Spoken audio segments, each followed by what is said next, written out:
Hello friends, I am Yunita Gautam. Welcome to all students. Let's teach now. Today it is the main topic of Piaget's theories. तो friends आज मैं आपको पियाजे की theory के बारे में बताने जा रही हूँ। लेकिन फ्रेंड्स मैं आपसे ये रिक्वेस्ट कर रही हूँ पियाजे की थ्योरी के बताने के बारे में, जैसे कि theory of the child development, ये पियाजे की क्या थी? थ्योरी थी, है ना, बाल विकास का सिद्धांत। तो फ्रेंड देखो, बाल विकास के सिद्धांत को पहले मैंने अंडरस्टैंड कर दिया है, लेकिन फ्रेंड्स अब मैं आपको इनके शॉर्ट क्वेश्चनों के बारे में बताने जा रही हूँ कि क्या होता है संज्ञान, है ना, स्कीमा क्या होता है, ये सब चीज मैं आपको बताने जा रही हूँ। तो देखो फ्रेंड, आपको बता रही हूँ कि संज्ञान किसे कहते हैं, संज्ञान किसे कहते हैं। ठीक है, तो आप देख सकते हो संज्ञान के बारे में। ठीक है, देखो संज्ञान शब्द का अर्थ जानना या समझना है। क्या होता है? जानना या समझना है। संज्ञान उस मानसिक क्रियाओं को संबोधित करता है, क्या करता है? संबोधित करता है, जिसमें चिंता, स्मरण, अधिगम और भाषा के प्रयोग का क्या होता है? समावेश होता है। जब वह शिक्षण और सीखने की प्रक्रिया में अपने आप को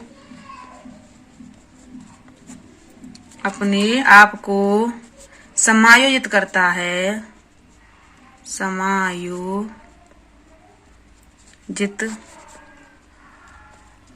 करता है, तो क्या करता है फ्रेंड? जब वो अपने आप को समायोजित कर लेता है, जैसे चिंतन में, स्मरण में, अधिगम में, भाषा के जो समावेश होता है, समान भाषा जब बच्चा सीखता है तो क्या करता है फ्रेंड? वो अपने आप को क्या कर लेता है? इसमें समायोजित कर लेता है, संज्ञान कर लेता है। तो समायोजित का मीन्स होता क्या है, ये फ्रेंड मैं आपको इसमें रियलिटी बता रही हूँ कि क्या होता है कि मानव की विभिन्न मानसिक जो क्रिया होती हैं, गतिविधियां होती हैं, उनको क्या करता है? वो समन्वय करता है। क्या करता है फ्रेंड? उनको समन्वय करता है, मतलब उनको ग्रहण करता है।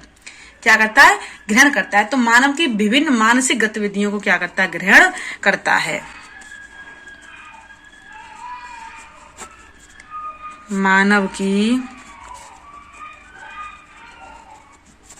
विभिन्न गतिविधियों को क्या करता है फ्रेंड? ग्रहण करता है। क्या करता है फ्रेंड? ग्रहण करता है। आपके समझ में आ रहा है? तो मनोविज्ञान संज्ञान का प्रयोग ज्ञान प्राप्त करने की प्रक्रिया के रूप में करते हैं। तो देखो, संज्ञान का मतलब क्या होता है? ज्ञान प्राप्त करना। क्या होता है? ज्ञान प्राप्त करना। क्या होता है फ्रेंड? ज्ञान प्राप्त करना। ज्ञान प्राप्त करना। अब देखो फ्रेंड, ज्ञान प्राप्त करना तो हो गया, अब तो ज्ञान प्राप्त भी कैसे होगा ये मैं आपको और अंडरस्टैंड कर रही हूँ। तो देखो, ये वाली बात फ्रेंड हमारे यहाँ पर आ गई थी। कौन सी बात आ गई थी? ज्ञान प्राप्त करने वाली बात हमारे यहाँ पर आ गई थी कि मनोवैज्ञानिकों के अनुसार संज्ञान का अर्थ सबसे ज्यादा होता है कि समझना या ज्ञान प्राप्त करना। तो शिक्षकों, जो हमारे शिक्षण होते हैं, शिक्षण के प्रक्रियाओं में अधिगम का मुख्य केंद्र संज्ञानात्मक का क्षेत्र होता है। और देखो, ये जो क्षेत्र होता है फ्रेंड, ये हमारा अधिगम उन मानसिक क्रियाओं से जुड़ा हुआ होता है। जैसे हमारा अधिगम होता है ना, इसमें देखो संज्ञान करोगे आप तो क्या करना पड़ेगा आपको फ्रेंड? अधिगम भी करना पड़ेगा। तो जो अधिगम का क्षेत्र होता है फ्रेंड, ये क्या होता है? विभिन्न क्रियाओं से जुड़ा हुआ होता है, जिसमें क्या होता है? देखो, पर्यावरण भी होता है। सबसे ज्यादा मेन कार्य किसका होता है फ्रेंड? पर्यावरण का होता है। पर्यावरण से ये सारी चीजें क्या की जाती है ना, प्राप्त की जाती है। क्या की जाती फ्रेंड? प्राप्त की जाती है।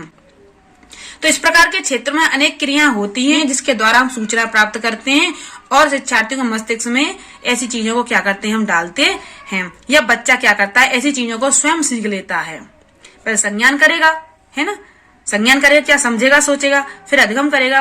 और अधिगम कहाँ से करेगा? वातावरण से करेगा। ठीक है, अब वातावरण से करेगा तो क्या करेगा? सूचना एकत्रित करेगा। सूचनाएं एकत्रित करेगा। सूचना क्या करेगा फ्रेंड? एकत्रित करेगा। एकत्रित करेगा तो इन सबसे क्या प्राप्त करेगा फ्रेंड? वो क्या प्राप्त करेगा? ज्ञान की प्राप्ति करेगा। किसकी करेगा? वही ज्ञान की प्राप्ति करेगा। वही ज्ञान की प्राप्ति करेगा। ये सूचना हमेशा सुनने या देखने के रूप में होती है। कैसी होती है? सुनने और देखने के रूप में। देखो फ्रेंड, मैं आपको लिख भी देती हूँ यहाँ पर, सुनने और देखने के रूप में। सुनने व देखने के रूप में होती है। ठीक है, देखने के रूप में होती हैं। तो देखो फ्रेंड आपकी समझ में आ गया होगा संज्ञान जिस तरीके से मैंने आपको अंडरस्टैंड किया। लेकिन फ्रेंड संज्ञान में भी हमारी एक बात और रह गई है, वो क्या रह गई है कि संज्ञान को ये तो देख लिया हमने कि पर्यावरण से होगा, संज्ञान करना पड़ेगा, अधिगम करना पड़ेगा, चिंता करना पड़ेगा, सारी सूचनाएं एकत्रित करनी पड़ेगी, ये सारी चीजें तो हमने ग्रहण कर ली। लेकिन करेंगे कैसे, ये इसका मेन रीजन था फ्रेंड। इसमें वो क्या था वो मैं आपको बता रही हूँ, सुन लो। जब बच्चा संज्ञान करता है तो कहां से करता है और कैसे करता है, वो कहता है जन्मजात संरचना और प्रक्रियाओं के साथ अनुभवों की अंतः क्रियाओं पर निर्भर रहता है फ्रेंड। वो कैसे रहता है, देखो मैं यहाँ, मेरे पास अभी जगह है लिखने के लिए, देखो मैं यहाँ लिख देती हूँ, ठीक है। ये है आपका संज्ञान। तो देखो संज्ञान को मैं बस इतने में ही रिटर्न कर दूंगी। सपोज करो कि ये मेरा एक बोर्ड है, बोर्ड के अकॉर्डिंग आप समझ लो कि मैं आपको अंडरस्टैंड कर रही हूँ। मैंने संज्ञान को बहुत अच्छे से आपको अंडरस्टैंड किया है। ये सारी बात तो ठीक है, मानव की विभिन्न गतिविधियों को ग्रहण करता है। संज्ञान करेगा ज्ञान प्राप्त करेगा, संज्ञान करेगा तो अधिगम करेगा, अधिगम करेगा तो कहां से करेगा, पर्यावरण से करेगा। अब पर्यावरण से क्या करेगा, सूचना एकत्रित करेगा, तो सूचना एकत्रित करेगा तो क्या करेगा, उन सबका ज्ञान प्राप्त करेगा। तो ज्ञान प्राप्त कैसे करेगा, सुनने से देखने से करेगा ना। लेकिन वो करेगा कैसे, ये सबसे इसका मेन टॉपिक था। वो फ्रेंड मैं आपको बता रही हूँ कि जो उसकी संज्ञान की वाली बात होती कैसी होती फ्रेंड, जन्मजात होती है, जन्मजात होती है, जन्मजात संरचना पर, जन्मजात संरचना पर आधारित होती है।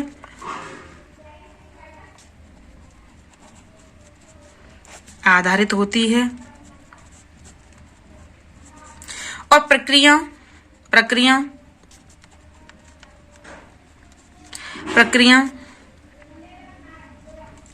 के साथ, है ना, अनुभवों, प्रक्रियाओं के साथ अनुभवों की अंतःक्रिया करके, की अंतः क्रिया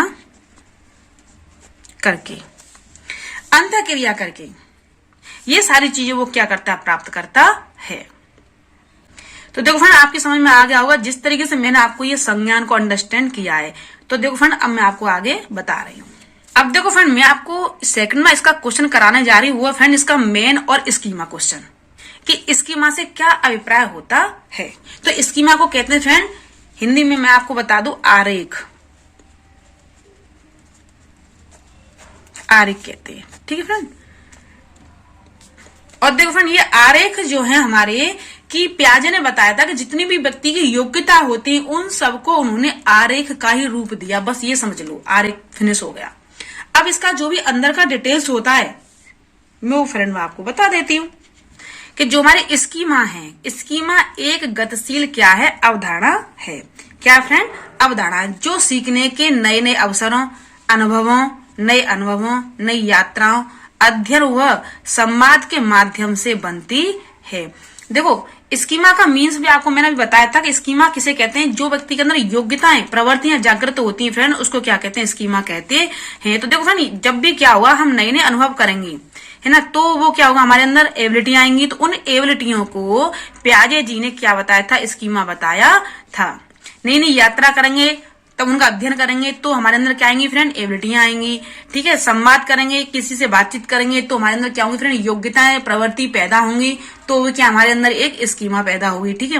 नई नई खोज करेंगे जिनसे हम जुड़ते हैं तो वो भी क्या होती है फ्रेंड, जब तक हमारे अंदर एबिलिटियां प्राप्त नहीं होंगी तो फ्रेंड स्कीमा का इसमें कोई तात्पर्य होता ही नहीं है। तो उन्होंने कहने का रीजन ये था यहाँ पर प्याजे जी का, कि जो कुछ भी हम नया नया सीखते हैं, ठीक है, जो कुछ भी क्या करते हैं, नया नया सीखते हैं, है ना, उन सब से हमें जो कुछ प्राप्त होता है वो सब हमारा क्या हो जाता है, स्कीमा बन जाता है। क्या बनता है फ्रेंड, स्कीमा बनता है। इसके अनुसार हम जो कुछ भी नया सीखते हैं उसमें हम जो पहले से जानते हैं या पूर्व ज्ञान होता है उसकी महत्वपूर्ण क्या होती है फ्रेंड, इसमें भूमिका होती है। देखो प्याजे जी ने कहा भी है यहाँ पर, प्याजे जी कहते हैं कि मानसिक जो हमारी संक्रिया होती है, मानसिक संक्रिया चिंता का एक प्रमुख साधन है ना। स्कीमा को एबिलिटी का रूप दिया गया जो मानसिक तथा शारीरिक क्रियाओं को समझने और जानने में क्या करता है, मदद करता है। क्या करता है फ्रेंड, मदद करता है, ठीक है। तो फ्रेंड यही मेन उसकी क्या है, एक स्कीमा है। तो देखो फ्रेंड्स इसके बारे में आपको थोड़ा सा कुछ बता रही हूँ। जैसे ये हमारा स्कीमा था, तो स्कीमा का मीन्स क्या होता है, देखो मैं आपको एक एग्जाम्पल दे रही हूँ। जैसे कि कोई हमारे गुलाब है, क्या फ्रेंड, एक कोई गुलाब है, ठीक है, ये हमारा कोई एग्जाम्पल है। तो क्या था, गुलाब आपने जैसे ही गुलाब का नाम लिया तो आपके मस्तिष्क में का एक गुलाब चित्र बना होगा। जैसे कोई किसी का नाम लो, जरूरी नहीं गुलाब का नाम लो, किसी का भी आप नाम लोगे तो क्या बनेगा, उसका पहले चित्र बनेगा आपके माइंड में। और वही गुलाब का चित्र जिसे आप देखेंगे, देखते हैं, है ना, बनेगा। तो यह उसी गुलाब का क्या है, चित्र है जिसे आप देखेंगे। मतलब आपने किसी का नाम लिया, कुछ भी चीज को लिया तो आपका उसी वो वाली चीज आपके माइंड में बन गई ना। जैसा कुछ भी देखेंगे वो चीज आपके माइंड में बन जाएगी। तो आपके द्वारा गुलाब बोलने पर, है ना, आपके मस्तिष्क में गुलाब का चित्र बन जाता है। तो यही क्या है, हमारी एक स्कीमा है। तो फ्रेंड अब मैं आपको आगे बता रही हूँ कि बालक के मस्तिष्क में, बालक का जो मस्तिष्क होता है, तो बालक के मस्तिष्क में जो चीजें पहले से जमा होती हैं तथा बालक पहले से मस्तिष्क में उपस्थित चीजों के उपयुक्त या प्रयोग करके किसी विषय वस्तु के प्रति यह धारणा बना लेता है, तो उसे क्या कहते हैं फ्रेंड, स्कीमा कहते हैं। क्या कहते हैं फ्रेंड, स्कीमा कहते हैं। तो फ्रेंड आपको मैं दूसरा इसका एग्जाम्पल दे सकती हूँ। जैसे कि एक दिन बालक ने कोई पक्षी देखा, है ना, वह पक्षी देखा, पापा से पूछा पापा ये क्या है, तो उन्होंने बताया, पापा बताते हैं कि बेटा ये कौवा है, या ये चीज है, चिड़िया है, कुछ भी है। तो फिर बालक अगले दिन एक कबूतर को देखता है और उसे कौवा कहकर क्या करता है, पुकारता है। क्योंकि उसने सबसे पहले फ्रेंड क्या ग्रहण किया था, आपको पता है, कौवा को ग्रहण किया था। फिर उसने क्या देखा, कबूतर देखा। तो देखो सबसे पहले क्या देखा व्यक्ति ने, बच्चे ने क्या देखा, सबसे पहले कौवा, और फिर क्या देखा उसने, क्या देखा फ्रेंड, कबूतर देखा, कबूतर देखा। तो देखो उसने कबूतर को क्या बोला था पता है, कौवा बोला था। क्यों बोला था, कि सबसे पहले बच्चे ने क्या देखा था, कौवा देखा था। तो उसके माइंड में ये क्या था फ्रेंड, सबसे पहले था। तो इसी को कहते हैं पूर्व ज्ञान। पूर्व ज्ञान जो उसकी मदद करता है आगे के ज्ञान को क्या करने में, संकलित करने में या आगे बढ़ाने में। तो देखो फ्रेंड हमेशा याद रखो, जो चीजें बच्चे के दिमाग में पहले से होती, जैसे कि पहले आपने क्या किया, पहले आपने बच्चे को कुछ डॉल्स दिखाई, है ना, फिर आपने बच्चे को क्या दिखाया कि उससे भी और बड़ी डॉल्स दिखाई, लेकिन उसको वो डॉल्स अलग टाइप की थी, वो डॉल्स अलग टाइप की थी। तो बच्चे ने उन चीजों को भी क्या बोला, डॉल्स ही बोला, जबकि वो डॉल्स नहीं थी। तो देखो फ्रेंड ये वाली बात जो आपकी समझ में आ गई होगी, जिस तरीके से मैं आपको अंडरस्टैंड कर रही हूँ, तो मैं उम्मीद करती हूँ कि जिस तरीके से मैं आपको अंडरस्टैंड करती हूँ वो समझ में आपका आ रहा होगा, है ना। ये सारी फ्रेंड जो चीजें सारी सी टेट से, यूपी टेट से, सुपर टेट से सारी जुड़ी हुई चीजें हैं जो मैं आपको अंडरस्टैंड कर रही हूँ, सब में आता है फ्रेंड्स ये स्कीमा वाला चैप्टर। ये तो प्याजे का तो फ्रेंड बहुत ही मोस्ट और बहुत ही इंपोर्टेंट आपका क्या ये थ्योरी है। प्याजे के सिद्धांत में शिक्षा का क्या महत्व है। तो प्याजे के सिद्धांत में शैक्षिक नितार्थ अधिगमकर्ता का विकास स्तर के लिए अनुदेशनों का अनुकूलन है। सबसे ज्यादा क्या अनुकूलन करना है, किसी को देख करके अनुकूलन करेगा, है ना। इस सिद्धांत में शिक्षक की मुख्य भूमिका यह स्वीकार की जाती है कि यह विद्यार्थी के लिए विभिन्न अनुभवों को प्रदान करते हुए अधिक से अधिक अधिगम को सहज और सरल बनाने का क्या करता है, प्रयास करता है। प्याजे के सिद्धांत का शिक्षा पर क्या प्रभाव पड़ा। तो प्याजे के जो सिद्धांत है उसका शिक्षा पर फ्रेंड क्या प्रभाव पड़ा, ये देख लो आप। तो प्याजे ने संज्ञानात्मक विकास के अनुसार विभिन्न श्रेणियों को विभाजित किया। उसी के अनुसार किसी भी आयु के पाठ्यक्रम निर्माण करना चाहिए। किसी भी आयु का तुम पाठ्यक्रम क्या कर सकते हो फ्रेंड, निर्माण कर सकते हो। और प्याजे ने बुद्धि का मापन उसके, जो प्याजे ने बुद्धि का मापन उसके व्यावहारिक उपयोग वातावरण के साथ अंतःक्रिया की क्षमता के रूप में किया है या किया जाता है। आगे देखो फ्रेंड्स, जीन प्याजे को विकासात्मक मनोविज्ञान का क्या माना जाता है, जनक माना जाता है। विकासात्मक मनोविज्ञान का, किसका, विकासात्मक मनोविज्ञान का, क्योंकि इसको विकासात्मक का क्या कहते हैं, सिद्धांत भी कहते हैं। प्याजे ने 1923 ईस्वी में, है ना, the language of thoughts the child's, अपनी पुस्तक में ये सिद्धांत क्या किया था, दिया था, the language of thoughts of the child. ठीक है फ्रेंड, जिस तरीके से मैं आपको अंडरस्टैंड कर रही हूँ तो फ्रेंड आप सबकी समझ में आ रहा होगा। प्याजे जो थे हमारे संज्ञानात्मक पक्ष का क्रमबद्ध व मनोवैज्ञानिक अध्ययन किया था। किसने किया था, प्याजे जी ने क्या किया था, संज्ञानात्मक पक्ष का भी अध्ययन किया था, है ना, क्रमबद्ध अध्ययन किया था और मनोवैज्ञानिक अध्ययन भी किया था। प्याजे के अनुसार बच्चों के उत्तर का विश्लेषण कैसे करते हैं। देखो प्याजे के अनुसार बोला गया यहाँ पर, है ना, क्या था, प्याजे जी थे, इनके अनुसार हम बच्चे के उत्तर का क्या कर रहे हैं फ्रेंड, विश्लेषण कर रहे हैं। एनालिसिस कैसे करते हैं, बस ये वाली बात और आप इसमें अंडरस्टैंड कर लीजिए, समझ लीजिए फ्रेंड्स, फिर आपका बिल्कुल भी चैप्टर समझ लीजिए। जब मैं आपको चैप्टर पढ़ाऊंगी ना, अभी चैप्टर नहीं पढ़ाया है, केवल उसको ओरली अंडरस्टैंड कर रही हूँ। ये भी फ्रेंड मैंने कुछ ओरली लिखा है, ठीक है। आप देख लीजिए, पियाजे ने व्यापक स्तर पर संज्ञानात्मक विकास का अध्ययन किया। व्यापक स्तर पर क्या किया था? व्यापक स्तर पर किया था, ठीक है। बालक द्वारा अर्जित ज्ञान के भंडार का स्वरूप विकास की प्रत्येक अवस्था में क्या होता है फ्रेंड? बदलता रहता है। ये बात एकदम पियाजे जी ने राइट ही कही थी, चाहे फ्रेंड देखो आपकी कोई सी स्टेज क्यों ना हो। तो देखो पियाजे जी ने इस बात के लिए बोला था कि बच्चे की कोई सी अवस्था हो, उसका क्या होता है, उसका रूप बदलता रहता है। जैसे कि आपकी संवेदी पेशी अवस्था है ना, पूर्व संक्रात्मक अवस्था है, मूर्त संक्रांत अवस्था है या अमूर्त संक्रात्मक अवस्था है। जो हमारी संवेदी पेशी अवस्था है उसको हम सेंसरी मोटर कहते हैं, जिसका क्या फ्रेंड्स 0 से 2 तक की इसकी क्या एज है। उसके बाद आती है फ्रेंड्स हमारी पूर्व संक्रात्मक अवस्था, जिसको हम प्री ऑपरेशनल स्टेज कहते हैं। इसका क्या होता है फ्रेंड 2 से 7 ईयर तक होता है। उसके बाद आती है फ्रेंड हमारी मूर्त संक्रांत अवस्था, जिसको हम कंक्रीट ऑपरेशनल स्टेज कहते हैं। ये 7 से 12 तक होती है। उसके बाद आती है फ्रेंड फॉर्मल स्टेज, जिसको हम अमूर्त संक्रांत अवस्था कहते हैं। ये कैसी होती है फ्रेंड 12 से और 18 वर्ष तक होती है। तो फ्रेंड ये सब कहा था, ये सारी जो स्टेज हैं बच्चे की, ये क्या होती हैं, ये हमेशा अवस्था के अकॉर्डिंग चेंज होती रहती हैं, इनमें बदलाव होता रहता है। और देखो बच्चा इनमें परमार्जित करता है, क्या करता है? परमार्जित करता है। पियाजे जी ने संज्ञान सिद्धांत को विकासात्मक सिद्धांत भी कहा। तो पियाजे जी का जो सिद्धांत था वो कैसा था फ्रेंड? एक विकासात्मक सिद्धांत भी था। आगे देखो फ्रेंड्स, अब देखो पियाजे जी के अनुसार क्या होता हमारा एडॉप्टेशन, अनुकूलन क्या होता, आप ये समझ लीजिए। तो पियाजे के अनुसार बच्चों में अपने वातावरण के साथ समायन की प्रवृत्ति को क्या कहते हैं? अनुकूलन कहते हैं। आगे देखो फ्रेंड्स, जब कोई बच्चा वातावरण में किसी उद्दीपक या उद्देश्य की परिस्थितियों के सामने आता है तो उस समय उसके सामने क्या होती है? विभिन्न मानसिक क्रियाएं होती हैं। कैसे होते हैं? विभिन्न मानसिक क्रियाएं होती हैं। लेकिन ये जो मानसिक क्रियाएं होती हैं, ये अलग अलग कार्य न करके एक साथ संगठित होकर के क्या करती फ्रेंड? कार्य करती हैं। आप समझ रहे फ्रेंड, जिस तरीके से मैं आपको ये सारी चीजें अंडरस्टैंड कर रही हूँ। और बच्चा क्या करता है इसमें? फिर ज्ञान को क्या करता है फ्रेंड?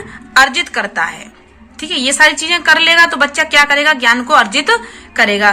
तो ये क्या था? पियाजे जी का एडॉप्टेशन था, बच्चा किस तरीके से अनुकूलन करता है, ठीक है। पियाजे जी ने यह भी कहा था कि बच्चे में वातावरण के साथ समायन की प्रवृत्ति जन्मजात होती है। बच्चे में क्या होता है कि बच्चे में जो वातावरण के साथ समायन की जो प्रवृत्ति होती है वो कैसी होती है फ्रेंड्स?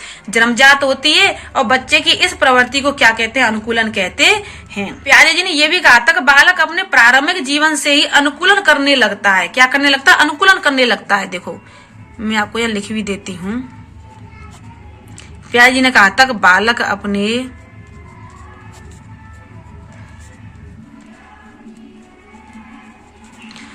प्रारंभिक जीवन से ही अनुकूलन करने लगता है। अनुकूलन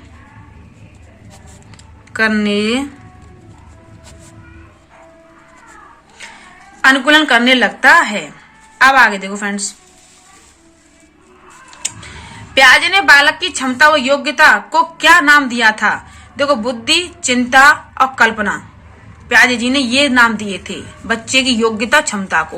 और देखो फ्रेंड आपको मैं यही क्लियर कर देती, योग्यता और क्षमता थी वो क्या थी? ये देखो फ्रेंड स्कीमा थी। और देखो बच्चे के अंदर स्कीमा कहाँ से पैदा होती है? जन्मजात पैदा होती हैं। भूल मत जाना फ्रेंड्स। मतलब वो वाला आपको गाना याद रहे कि मेरा बचपन का प्यार भूल मत जाना रे, वो कौन सा गाना वाना चलता वो इतना मुझे नहीं पता, कभी कभी देख लेती हूँ मैं भी, है ना। तो ये सारी चीजें क्या होता कि कहाँ से प्राप्त होती हैं? जन्मजात प्राप्त होती हैं, ठीक है। तो याद रखना कि बच्चे के अंदर ये सारी जो चीजें होती हैं, योग्यता और एबिलिटियां होती हैं, हमेशा जन्मजात होती हैं। केवल बच्चा जो कुछ भी लाता है जन्मजात लाता है। केवल फ्रेंड्स पूरा याद रखो, पियाजे की थ्योरी सिर्फ एक ही चीज पर डिपेंड करती है कि बच्चे के अंदर सारी क्रियाएं पैदा जब होता है सब होती है, लेकिन केवल उसे एक ही चीज की आवश्यकता रह जाती है, वो होती है उसका वातावरण। केवल देखो पूरी आप थ्योरी पढ़ लेना मेरे से या किसी भी यूट्यूब पर पढ़ लेना, लेकिन कोई भी इसका टाइटल नहीं बताएगा। देखो मैं आप बता रही हूँ बहुत अच्छे इसमें टीचर्स भी पढ़ा रहे, सब कुछ पढ़ा रहे हैं, मैं किसी के नहीं कहूंगी। लेकिन मैं जो मेरे एक इसका एक्सपीरियंस है पढ़ने का, मैंने भी कई बुक्सों से पढ़ा है, कई बुक्सों से पढ़ा, एक से नहीं कई बुक्सों से पढ़ा है फ्रेंड्स, और सबका मैंने एक ही टाइटल निकाला है कि जब बच्चा कहीं से कुछ सीख रहा है, कई वातावरण में आके सीखता है, कई बच्चे जन्मजात सीखता है, कई बच्चा प्रारंभिक सीखता है, इन चीजों को क्या करता है, वातावरण में आके उन चीजों को परमार्जित करता है ना। इसको जब विकास हो जाता है तो वो विकासात्मक सिद्धांत कह देते हैं, है ना। संज्ञान क्या होता है आपको मैंने बता दिया, सोचना समझना होता है। बच्चे संज्ञान कहता है, पहले संज्ञान करता है, फिर अधिगम करता है, सीखता है, लर्निंग करता है। तो इसी को हम वहां पर चले जाते हैं, जैसे कि मापन, अनुकूलन, है ना। तो अनुकूलन भी करता है, किसी चीज का अनुकूलन करेगा सीखेगा, लर्निंग करेगा सीखेगा, है ना। अब कहीं पर बच्चे स्कूल में आकर के यहाँ घर आके बताता है तो उसको क्या कहते हैं, अधिगम ऑफ लर्निंग कहते हैं। सारी जो चीजें हैं ना, आप हमेशा याद रखो, सब कुछ बच्चा सीखता है, उसके अंदर सारी एबिलिटियां होती हैं जब बच्चा जन्म लेता है। केवल उसे अगर आवश्यकता होती है तो वो होता है केवल उसकी क्या, वातावरण की, केवल वातावरण की। पूरी पियाजे की थ्योरी का लास्ट टाइटल है केवल इन्वायरमेंटल। क्या है फ्रेंड, इन्वायरमेंटल है। आप खुद ही देख लीजिए, देखो बच्चे में क्षमता होती है, आप उससे कहोगे बाबू सोना, तो वैसे आपके वर्ड्सों को क्या करेगा, वो लिसनिंग करेगा, सुनेगा, है ना। वैसे ही वो आंखें वांखें चलाएगा, हाथ पैर चलाएगा, है ना। आजा आजा करोगे तो हाथ पैर चलाता है। तो ये सारी उसके अंदर क्रिया एक्टिविटी कर रहा है, अपनी एबिलिटियों को दिखा रहा है। भूखा होगा तो रोएगा, कैसे कैसे करता है आप सब जानते हो, ठीक है। तो ये क्या करता है, बच्चा सारी क्रिया करना स्टार्ट कर देता है। तो बच्चे के अंदर देखो बुद्धि भी होती है, चिंतन करने की शक्ति भी होती है, कल्पना करने की शक्ति होती है, सब कुछ होता है। लेकिन बच्चे को जो कुछ भी जरूरत होती है वो होती है केवल उसके वातावरण की। तो देखो फ्रेंड, भूलना मत, सबसे मेन आपका वर्ड है ये, आपके पेपर में आए या ना आए, है ना। वातावरण प्रभाव पड़ता है या बच्चे पर आनुवंशिक प्रभाव पड़ता है। तो ये तो फ्रेंड आप देख सकते हो कि हमेशा आनुवंशिकता, ये तो आप देख सकते हो कि बच्चे पर किसका प्रभाव पड़ता है, वातावरण का पड़ता है या आनुवंशिकता का पड़ता है। तो फ्रेंड सबसे ज्यादा वातावरण का प्रभाव पड़ता है। लेकिन मैं आपको बताती हूँ कि पियाजे की जो हमारी थ्योरी है, चाइल्ड डेवलपमेंट, जो हमारी पियाजे की थ्योरी, जो पियाजे की थ्योरी है फ्रेंड, चाइल्ड डेवलपमेंट, ये क्या है कि सबसे ज्यादा बच्चे में सारी चीजें क्रिएट होती हैं। केवल बच्चे में एक ही चीज क्रिएट नहीं होती, वो होता है वातावरण। केवल बच्चा वातावरण में आके इन सब चीजों को, अपनी चीजों को क्या करता है, वो एक फैलाता है। किसी से कम सीखेगा फ्रेंड्स, तो अपने माइंड से ज्यादा ऑलरेडी उसको क्या कर लेता है, क्रिएट कर लेता है। तो ये क्या है, उसको जरूरत क्या थी, केवल उसकी केवल वातावरण की ही बच्चे को जरूरत पड़ी, और फ्रेंड किसी चीज की कोई जरूरत नहीं बच्चे को पड़ी, ठीक है। आगे देखो फ्रेंड्स, अब देखो friend, period of the sensory motor development. अब इसके अंदर भी क्या होता है कि संवेदी गांवों के विकास की अवस्था होती है ना। संवेदी पेशी अवस्था इसी को कहते हैं, है ना। आत्म केंद्रीय अवस्था भी हम इसी को कहते हैं, जिसकी क्या होती है, एज कितनी होती है, 0 से 2 वर्ष, 0 से 2 वर्ष। पियाजे जी ने कहा है, क्या कहा है पियाजे जी ने, देखो पियाजे जी ने कहा, क्या कहा कि योग्यताएं जो हमारी हैं और हमारी जो क्षमता हैं उनको क्या कहा, आरेख का नाम दिया, स्कीमा कहा उनको। जैसे कि देखो संज्ञान, कॉन्सेप्ट। अब संज्ञान का देखो धारणा करना आता है, जब बच्चा कुछ सीखे तो किसी को धारणा करेगा, कॉन्सेप्ट करेगा, है ना। प्रतिभा बन जाती है, वही प्रतिभा बन जाती है। वही मैंने आपको एग्जाम्पल दिया था, कोय वाला कबूतर वाला। पहले बच्चे ने क्या देखा, कुछ देखा, उसने पेरेंट्स से पूछा कि पापा ये क्या है, मम्मा ये क्या है, तो उन्होंने कहा बेटा ये कौवा है। फिर उसने दोबारा क्या देखा, कबूतर देखा, है ना। तो फिर उसने वही उस कबूतर को क्या बोला फ्रेंड, कौवा बोला। क्यों बोला कि उसने उस चीज को धारण किया और उसके माइंड में क्या बन गई, ये प्रतिभा बन गई, ठीक है। तो उसने क्या बोला, उसको कौवा ही बोला था, ना कि कबूतर बोला था, ठीक है। तो हमेशा की उसका जो ये पूर्व ज्ञान था, जो उसने कॉन्सेप्ट किया था, धारण किया था, कोई वाला पूर्व ज्ञान था। तो हमेशा याद रखो, जब बच्चा संज्ञान करता है तो उसका पूर्व ज्ञान सबसे ज्यादा क्या होता है, जरूरी होता है, सबसे ज्यादा काम आता है उसका पूर्व ज्ञान, ठीक है। आगे देखो फ्रेंड, समस्या समाधान बच्चे के अंदर सबसे ज्यादा होती है, प्रॉब्लम सॉल्विंग थिंकिंग सबसे ज्यादा करता है, इसका चिंतन, ठीक है। आगे देखो फ्रेंड्स, वातावरण के अनुसार अपने आप को ढालना क्या कहलाता है, देखो अनुकूलन कहलाता है। देखो अनुकूलन कई टाइप से मैंने आपको अंडरस्टैंड कर दिया है कि जब बच्चा वातावरण के अकॉर्डिंग अपने आप को ढालेगा, उसमें समाहित कर लेगा, एडजस्टमेंट कर लेगा, तब भी वो क्या फ्रेंड हमारा अनुकूलन है ना। दूसरा अनुकूलन मैंने आपको बताया था यहाँ पर कि पियाजे जी ने बिल्कुल राइट ही कह दिया था कि बच्चों में समायन करने की जो प्रवृत्ति होती है, कैसी होती है फ्रेंड्स, जन्मजात होती है, ठीक है। बच्चे की इस प्रवृत्ति को क्या कहते हैं हम, बच्चे की इस प्रवृत्ति को क्या कहते हैं, अनुकूलन कहते हैं। क्योंकि कैसी होती है ये प्रवृत्ति, जन्मजात होती है। देखो वही वाली बात आ रही है। लेकिन केवल इसके लिए भी क्या आवश्यकता है, अनुकूलन करने के लिए फ्रेंड क्या आवश्यकता है, केवल वातावरण की आवश्यकता है फ्रेंड। मैं देखो क्लियर लिख देती हूँ, केवल वातावरण की आवश्यकता ही तो रह जाती है फ्रेंड, और रही क्या जाता है, समझने की कोशिश करो। ठीक है, तो फ्रेंड फिर मैं रिवीजन में ले रही हूं कि बालक अपने प्रारंभिक जीवन से ही अनुकूलन करने लगता है। जब अनुकूलन करेगा तो सबसे ज्यादा उसको क्या जरूरत रह जाएगी, उस अनुकूलन के लिए केवल वातावरण की, एटमॉस्फेयर की केवल फ्रेंड जरूरत रह जाएगी, वरना बच्चे कोई जरूरत नहीं रहती है। वो बच्चा तो इतना आता है, जन्मजात सीखा हुआ आता है फ्रेंड्स। ठीक है, और ये सारी क्रियाएं उसके अंदर कैसी होती हैं, जन्मजात क्रियाएं होती हैं। कैसी होती है फ्रेंड्स, जन्मजात क्रियाएं होती हैं। उसके अंदर क्या होती है, संज्ञानात्मक रचना होती है। कॉग्निटिव स्ट्रक्चर उसके अंदर कैसा होता है फ्रेंड, जन्मजात होता है, जिनका निर्माण जन्मजात अनुक्रियाओं एवं अनुभवों के अंतर्गत क्रिया करके बच्चा कर लेता है। और बालक के अर्जित ज्ञान में एक ज्ञान भंडार तथा संज्ञानात्मक रचना का क्या हो जाता है, धीमे धीमे करके विकास होने लगता है।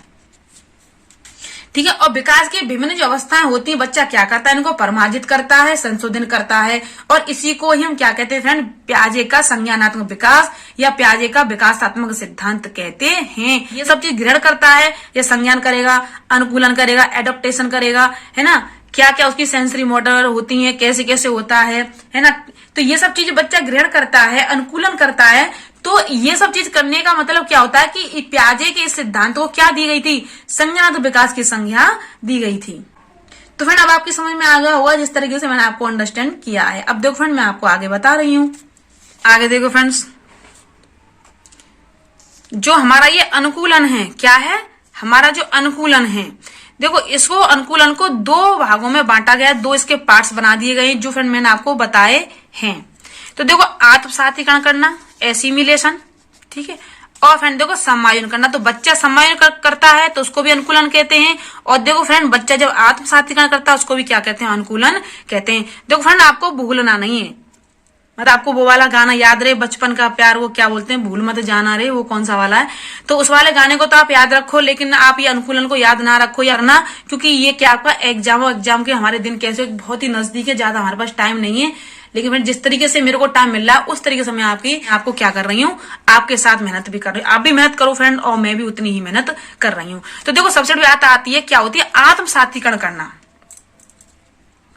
एसिमिलेशन। तो देखो पूर्व ज्ञान को नए ज्ञान से जोड़ना। तो पूर्व ज्ञान क्या था फ्रेंड, उसका कौआ, क्या था फ्रेंड, कौआ। और फ्रेंड नया ज्ञान क्या था उसका, कबूतर। तो देखो पहले उसने क्या देखा था, कौआ, दोबारा में उसने क्या देखा था, या बाद में क्या देखा था, कबूतर। तो देखो पूर्व ज्ञान उसने कहा था कि पूर्व ज्ञान को नए ज्ञान से जोड़ने, ये देखो क्या था उसका फ्रेंड, नया ज्ञान था।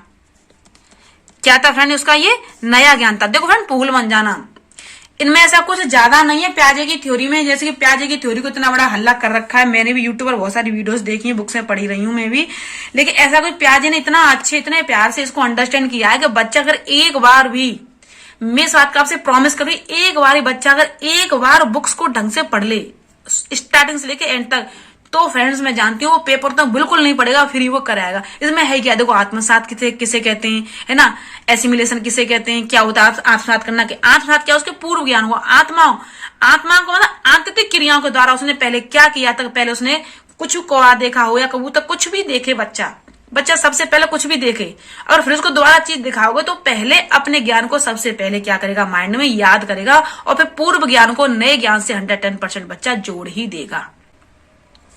कि पहले आप क्या करोगे कि बच्चे को आप कुरकुरे दिलवा के लाओ, फिर उन कुरकुरों के छोटे छोटे टाइम में दूसरा दिलवा के लाओ उसी पैकेट, तो वो भी उनको कुरकुरे ही समझेगा, है ना। देखो पहले तो आपने क्या किया, लंबे वाले कुरकुरे बच्चे को दिलाई, फिर देखो आपने देखा ना गोल गोल वाले कुरकुरे आते हैं, तो वो लंबे वाले कुरकुरे ही वो इनको समझेगा ना। तो वैसे भी देखो टीचर बनने जा रहे हो, है ना, ऐसा कोई स्टूडेंट नहीं है जिसके पास इतना विवेक बुद्धि ना हो, जिसके पास इतना संज्ञान ना हो, सोचने समझने की शक्ति ना हो, ऐसा तो फ्रेंड कोई भी स्टूडेंट नहीं है, ठीक है। लेकिन क्या होता है कि इसको आप इंग्लिश में इस तरीके से समझोगे तो उसको अलग तरीके से समझ में आएगा। मैंने जिस तरीके से समझाया है, मेरे समझाने का तरीका एकदम अलग है। तो देखो वही वाली बात क्या थी कि आत्मसातीकरण करना वह प्रक्रिया है जिसमें बालक नए ज्ञान को पूर्व या पूर्ण ज्ञान योजनाओं में शामिल कर लेता है, अर्थात बालक नए ज्ञान का क्या करता है, फिर आत्मसात अपने पुराने ज्ञान से कर लेता है। तो उसके अंदर क्या बन जाती है फ्रेंड, ये स्कीमा बन जाती है। क्या बनती है फ्रेंड, देखो स्कीमा को मैं बार बार इसलिए बार बार हर एग्जाम्पल में स्कीमा को जोड़ देती हूँ। क्यों जोड़ रही हूँ, जिससे कि आप भूलो ना।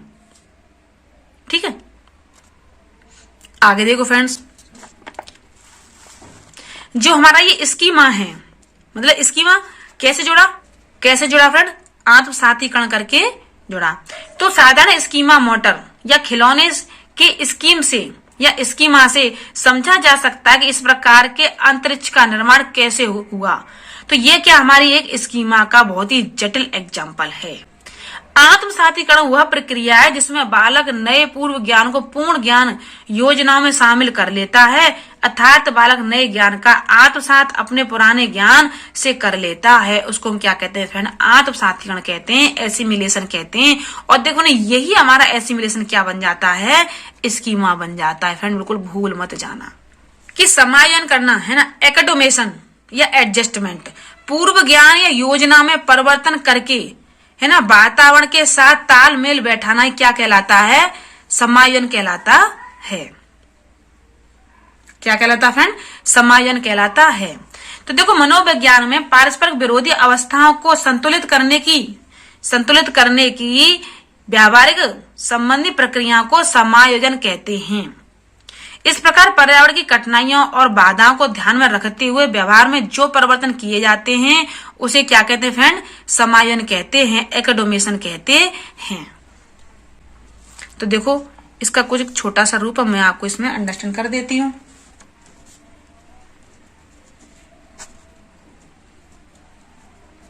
ठीक है, पर्यावरण की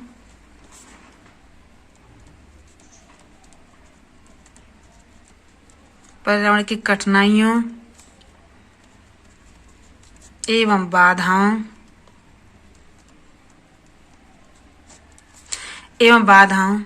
को ठीक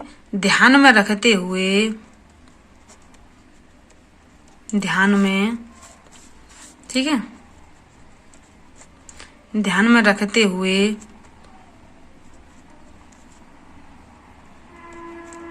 व्यवहार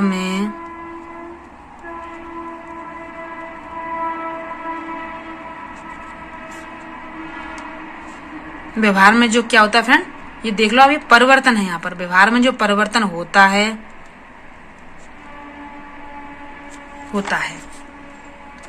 तो देखो, ये कहा गया यहाँ पर कि पर्यावरण की कठिनाइयों एवं बाधाओं को ध्यान में रखते हुए व्यवहार में क्या होता है, जो परिवर्तन होता है उसको हम एकेडोमेशन कहते हैं।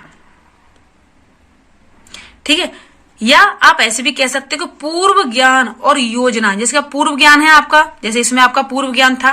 ठीक है फ्रेंड, पूर्व ज्ञान या योजनाओं में परिवर्तन करके वातावरण के साथ किसी चीज का तालमेल बैठाना हो, वही वाली बात आ रही है फ्रेंड, तो घूम करके पर तालमेल बैठाना है इसमें, है ना। इसमें क्या करना है फ्रेंड्स, पहले कुछ देखेगा बाद में कुछ देखेगा, पहले ज्ञान को क्या कर, पूर्व ज्ञान को नए ज्ञान से सम्मिलित कर लेगा, तो फ्रेंड उसको क्या कहते हैं, एसिमिलेशन कहते हैं।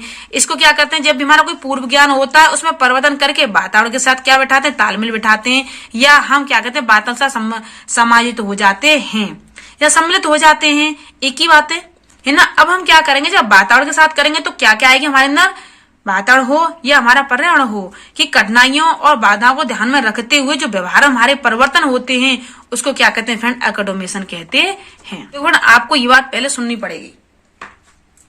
ठीक है, और देखो फ्रेंड, क्या मैं आपको सिर्फ ओरल ही अंडरस्टैंड कर रही हूँ। देखो, जो मैं समायोजन के प्रकार हैं वो कितने हैं, सामाजिक समायोजन है ना, लैंगिक समायोजन, और देखो फ्रेंड व्यावसायिक समायोजन। तुम चाहो तो देखो फ्रेंड मैं यहाँ पर लिख सकती हूँ,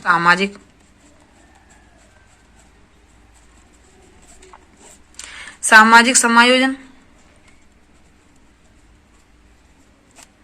ठीक है, इसके क्या ही प्रकार हैं।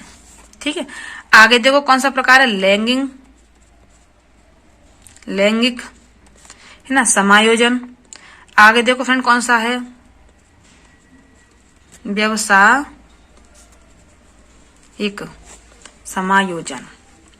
तो फ्रेंड देखो, मैंने समायोजन के आपको क्या कर दिए, पहले प्रकार भी क्या कर दिए फ्रेंड, अंडरस्टैंड कर दिए हैं। ठीक है, अब देखो फ्रेंड्स, तो फ्रेंड आपकी समझ में आ रहा है जिस तरीके से मैं आपको ये वन बाय वन अंडरस्टैंड कर रही हूँ। ठीक है, बच्चा समायोजन करता है तो समायोजन की परिस्थितियों को अनुकूल बनाने की वह प्रक्रिया है या उसे कहते हैं जिसमें व्यक्ति की आवश्यकताओं तो पूरी हो जाती हैं, परंतु उसे कोई कुंठा या तनाव या मानसिक द्वंद उत्पन्न न होने पाए।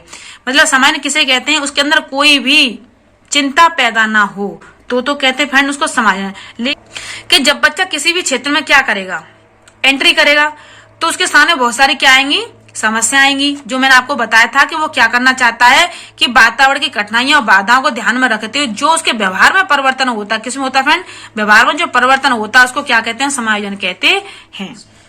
मैं कुछ लिख देती हूँ आपके लिए, हाँ ये पेज देखो, आपको फ्रेंड मैं समायोजन क्लियर कर रही हूँ।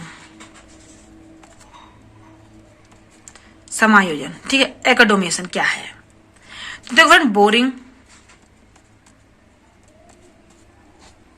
बोरिंग, लैंगफेल्ड, ठीक है, और बेल्ड के अनुसार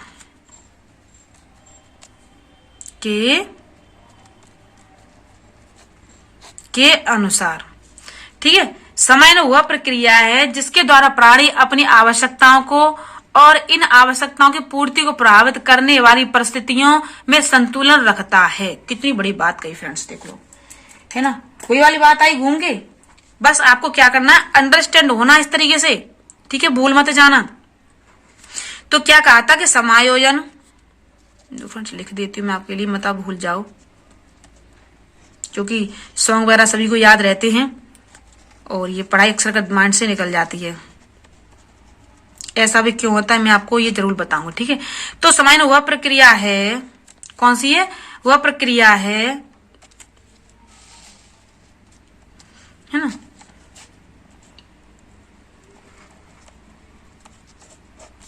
जिसके, देखो फ्रेंड्स इसमें कुछ थोड़ा चलो खैर करा रही हूं, है ना, जिसके द्वारा प्राणी क्या करता है फ्रेंड, अपनी आवश्यकताओं, किसको, अपनी आवश्यकताओं, जिसके द्वारा प्राणी अपनी आवश्यकताओं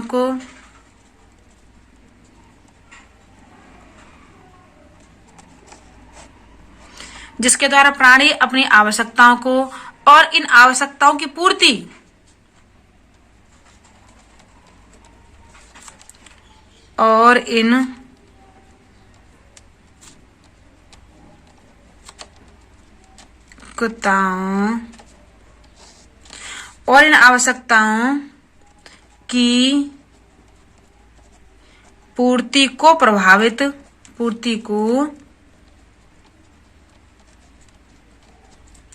पूर्ति को प्रभावित करने वाली परिस्थितियां,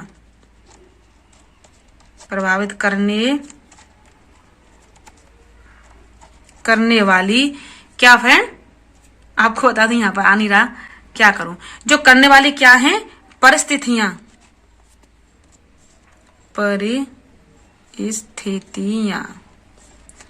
करने वाली परिस्थितियां में संतुलन रखना, क्या रखना फ्रेंड, संतुलन रखना। देखो बोरिंग है ना, लैंगफेल्ड और बेल्ड ने ये बात कही थी कि समायोजन वह प्रक्रिया है जिसके द्वारा प्राणी अपनी आवश्यकताओं को और इन आवश्यकताओं की पूर्ति के प्रभावित होने वाली परिस्थितियों में क्या रखता है फ्रेंड, संतुलन रखता है। क्या रखता है, संतुलन रखता है। तो देखो फ्रेंड्स ये यहाँ पर तो नहीं लिखा जाएगा, लेकिन चलो मैं पीछे, संतुलन रखता है, संतुलन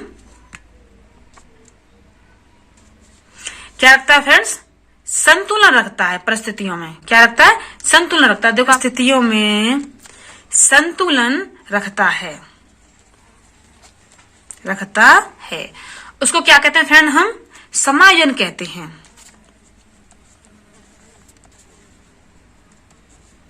समायोजन कहते हैं, क्या कहते हैं फ्रेंड, समायोजन कहते हैं, ठीक है।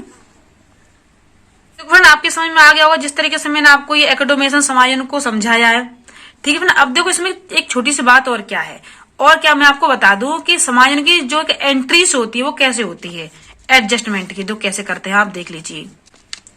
आपको देखो फ्रेंड बिल्कुल क्लियर मैं आपको इसलिए अंडरस्टैंड करूँ आपको कोई प्रॉब्लम ना आए। देखो फ्रेंड, एडजस्टिंग है ना एंट्रीज क्या होती है। अब देखो फ्रेंड ये क्या होता है, ये मुझे लगता है शायद आपको किसी ने नहीं बताया हो। जो हमारी समायोजन की क्या होती है फ्रेंड, ये मैं देखो यहां पर ये लिख देती हूं, समायोजन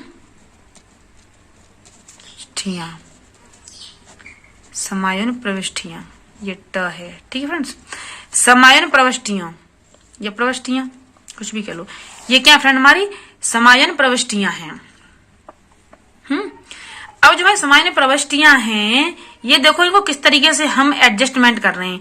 जो हमारी समायोजन प्रविष्टियों की सहायता से हम क्या करते हैं, कंपनी, फर्म, संगठन की वास्तविक वित्तीय स्थिति प्राप्त कर लेते हैं। देखो जब हम किसी में समायोजन करेंगे तो देखो किसमें भी कर सकते हैं, देखो कंपनी में भी कर सकते हैं, ठीक है, किसी फर्म में भी कर सकते हैं फ्रेंड्स, आगे देखो किसी संगठन में भी कर सकते हैं, है ना, संगठन में भी कर सकते हैं। तो देखो फ्रेंड्स ये जो हमारी एक एडजस्टमेंट एंट्रीज है, एंट्रीज का मीन्स क्या होता है, किसी में प्रवेश करना, क्या करना, प्रवेश करना, प्रवेश करना, ठीक है फ्रेंड। तो प्रवेश कहाँ कहाँ कर सकते हैं हम, देखो कंपनी में भी कर सकते हैं, इसमें प्रवेश करेंगे, समायोजन करेंगे तो इसके बारे में नॉलेज होगी, है ना, फर्म में भी कर सकते हैं, संगठन में भी कर सकते हैं, है ना, और क्या कर सकते हैं हम, वित्तीय जो हमारी एक अवस्था होती है उसमें भी कर सकते हैं, जो वास्तविक होती हैं, जिनसे हम क्या करते हैं फ्रेंड, इन सब चीजों से हम क्या क्या प्राप्त करते हैं, वास्तविक स्थिति प्राप्त करते हैं। क्या करते हैं फ्रेंड, वास्तविक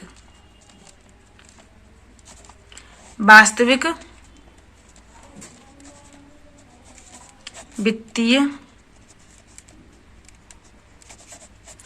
स्थिति प्राप्त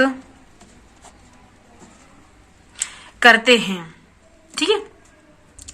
ये तो फ्रेंड आपने देखा होगा कि ये एक ऐसा इसका मैंने एग्जांपल दिया जिससे कि आप अब तो बिल्कुल नहीं भूलोगे, ठीक है। चाहे आपका व्यय हो, आय हो, संपत्ति हो, ये सारी चीजें इसके अंदर आ जाती हैं। तो कंपनी करेंगे, एडजस्टमेंट करेंगे तो क्या करेंगे, कुछ ना कुछ तो व्यय करेंगे, तो ये भी क्या हमारा एक समायोजन है। कुछ ना कुछ आय आएगी तो ये भी क्या फ्रेंड एक हमारा समायोजन है, एक ऑटोमेशन है ना। जब संगठन करेंगे तो कहीं ना कहीं से तो फ्रेंड संपत्ति प्राप्त करेंगे, देखो ये भी क्या हमारा एक समायोजन है, ठीक है।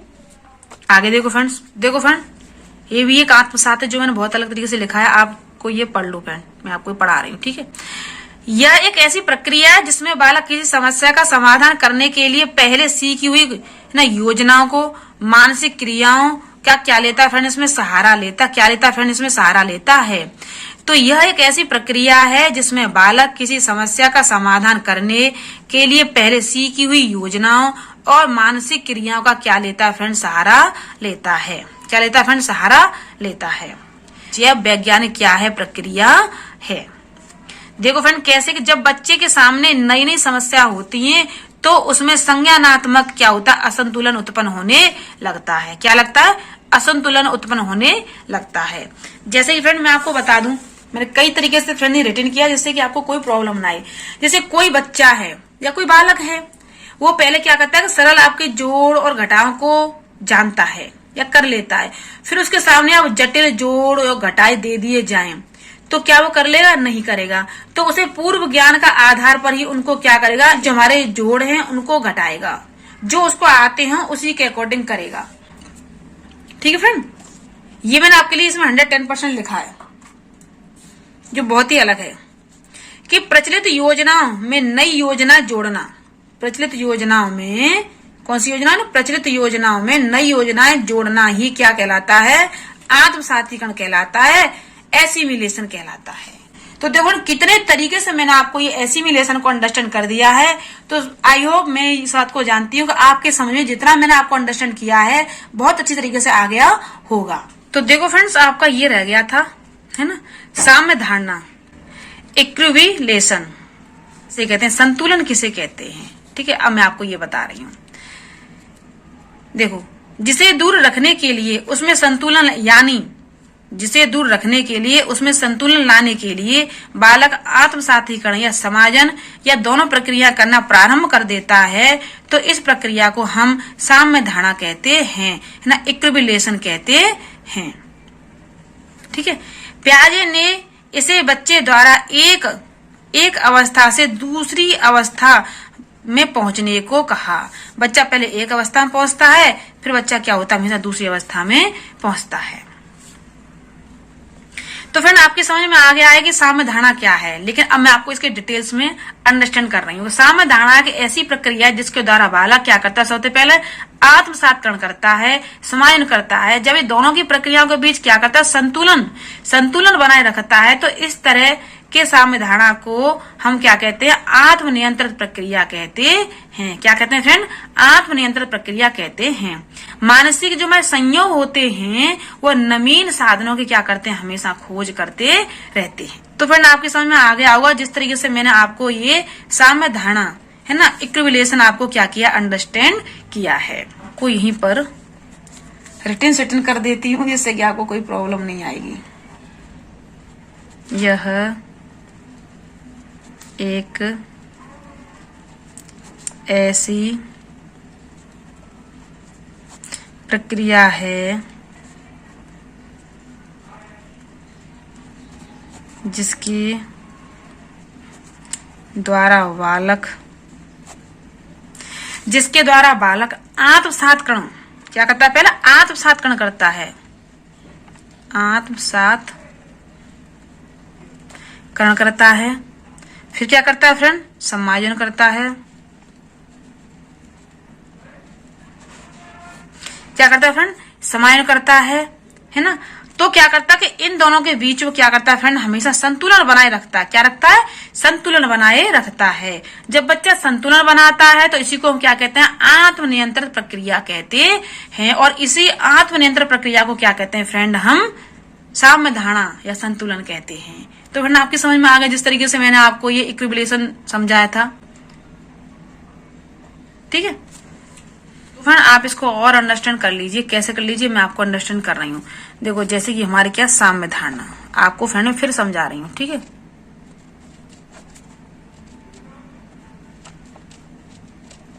साम्य धारणा, ठीक है, QUILIB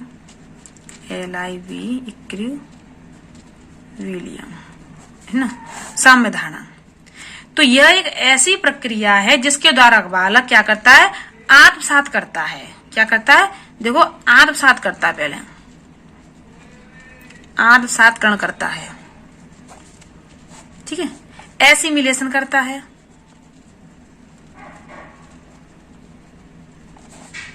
फिर क्या करता है फ्रेंड, समायोजन करता है। दोनों को इसमें क्या कहते हैं, ये फ्रेंड जुड़ जाते हैं।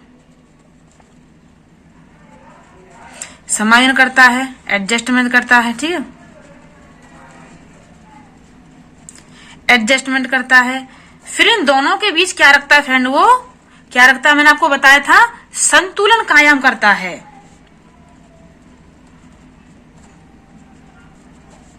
संतुलन कायम करता है, ठीक है। तो इसी चीज को हम क्या कहते हैं फ्रेंड, देख लीजिए, आत्म नियंत्रक प्रक्रिया, आत्म नियंत्रित प्रक्रिया कहते हैं। ठीक है फ्रेंड, जिस तरीके से मैंने आपको ये साम्य धारणा इक्विलिब्रेशन अंडरस्टैंड किया है, तो फ्रेंड आप सबकी समझ में आ गया होगा। तो देखो हम ये भी कहते हैं इक्विवेलेंस, ठीक है। मैंने अभी आपको बताया था कि संज्ञान क्या होता है ना, कॉग्निशन, ठीक है। स्कीमा क्या होता है, जिनको क्या कहते हैं फ्रेंड, हम एबिलिटीज कहते हैं। तीसरा बताया था फ्रेंड मैंने आपको, अनुकूलन क्या होता है, एडॉप्टेशन,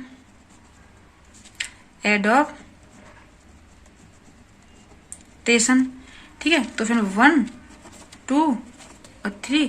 आगे देखो फ्रेंड, मैंने आपको क्या बताया था कि मैंने आपको इस अनुकूलन के 2 टाइप्स बताए थे। याद रखना मैंने आपको क्या क्या बताया था। जैसे कि बच्चे को होमवर्क में अंडरस्टैंड करते हैं, ऐसे मैं आपको अंडरस्टैंड कर रही हूँ। क्या बताया था फ्रेंड? आत्मसात्करण करना। ठीक है, आत्मसात्करण करना। और क्या करना फ्रेंड? समायोजन करना। ठीक है। अब देखो फ्रेंड, ये सारी चीजें मैंने आपको अंडरस्टैंड कर चुकी हूँ, पूरा अंडरस्टैंड कर दिया फ्रेंड, इसमें कुछ भी नहीं रह गया है। ठीक है, अब क्या रह गया फ्रेंड? अब इसकी स्टेज रह गई। और स्टेज में क्या रह गया फ्रेंड्स कि स्टेज, पहली स्टेज में क्या कहा, सेकंड स्टेज में क्या कहा, है ना। तो फ्रेंड मैं पहली वीडियो में आपको ओरल अंडरस्टैंड कर दिया था, लेकिन फ्रेंड अब मैं आपको जो मेरी वीडियो आएगी, इसका 3rd लेक्चर आएगा, उसमें फ्रेंड मेरे हाथ के लिखे हुए पूरे नोट्स आपको मिलेंगे। तो फ्रेंड मैं आपसे रिक्वेस्ट करती हूँ, अगर मेरे समझाने का तरीका सभी मेरे प्रिय भाई बहनों को अच्छा लगता है कि मैं किस तरीके से आपको पहले अंडरस्टैंड करती हूँ, तो प्लीज मेरी वीडियो को लाइक और शेयर करना ना भूलें। और फ्रेंड्स, यदि कोई भी भाई बहन पहली बार मेरी वीडियो को वॉच कर रहा है तो प्लीज मेरे प्याजी के सारे लेक्चरों को आपको देखना है। Thank you watching for my video.